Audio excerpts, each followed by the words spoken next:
వాసుదేవాయ. అబ్బా! ఆ బాలుడు ఎంత ముద్దుగా ఉన్నాడమ్మా! ఎవరమ్మా అతను? అంటే అతడేనండి మన కృష్ణుడు.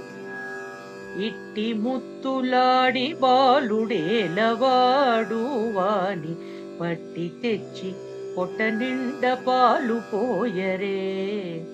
ఇట్టి ముద్దులాడి బాలుడేలవాడు వాని పట్టి తెచ్చి పొట్ట నిండ పాలు పోయరే. పట్టి తెచ్చి పొట్ట నిండ పాలు పోయరే. గామిడై పారి తెంచి కాగెడి వెన్నెలలోన చేమ పువ్వు కడియాల చేయి పట్టి. గామిడై పారి తెంచి కాగెడి వెన్నెలలోన చేమ పువ్వు కడియాల